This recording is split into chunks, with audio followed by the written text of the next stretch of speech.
მოგესალმებით.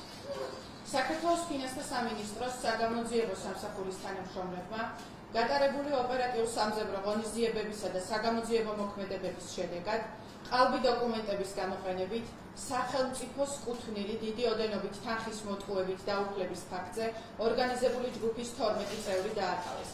საქართველოს მთავრობის დადგენილებით დამტკიცებული სასოფლო-სამეურნეო ტექნიკის თანადაფინანსების სახელმწიფო პროგრამის ფარგლებში სოფლის მეურნეობის სამინისტროს აიპის სოფლის განვითარების სააგენტო სასოფლო-სამეურნეო ტექნიკის შესაძენად ფიზიკურ პირებს და ინდივიდუალურ მეწარმეებს აფინანსებდა არაუმეტეს 150,000 ლარის ოდენობით.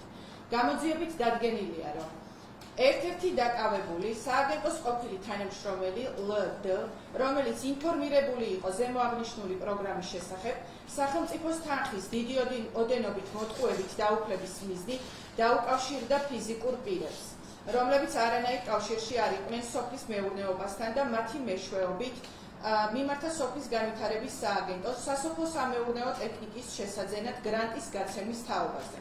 განაშაულებრივ სქემაში ასევე ჩართული იყო რამდენიმე კომპანია, საიდანაც თითქოს და უნდა მომხდარიყო ხსენებული ტექნიკის შეძენა. ზემოაღნიშნულმა კომპანიებმა თავის მხრივ დანაშაულებრივი ქმედების შენიღბვის მიზნით გასცეს ყალბი ინვოისები ტექნიკის რეალიზაციის თაობაზე. დადგენილია, რომ აღნიშნული სქემით ბრალდებულების მიერ ყალბის საანგარიშწორებო და ოფიციალური დოკუმენტების გამოყენებით 8 შემთხვევაში სახელმწიფოსგან მოტყუებით მიღებული იქნა გრანტი ჯამში 826,815 ლარის ოდენობით, რომელიც შემდგომ არადანიშნულებისამებრ იქნა გამოყენებული პირადი ინტერესებისათვის. ტარდება შესაბამისი ღონისძიებები აღნიშნული დანაშაულის ჩამდენი სხვა პირის დადგენა ხილების მიზნით. წინასწარი მონაცემებით შესაძლოა გაიზარდოს როგორც სახელმწიფო ბიუჯეტზე მიყენებული ზიანის ოდენობა, ასევე დამნაშავე პირთა რაოდენობა. გამოძიება მიმდინარეობს საქართველოს სისხლის სამართლის კოდექსის 200-ე, 362 და 180 მუხლებით, რაც სასჯელის სახედ და ზომად ითვალისწინებს თავისუფლების აღკვეთას 7-დან 10 წლამდე ვადით. საგამოძიებო სამსახური საზოგადოებას პერიოდულად მიაწვდის ინფორმაციას გამოძიების მიმდინარეობისა და შედეგების შესახებ.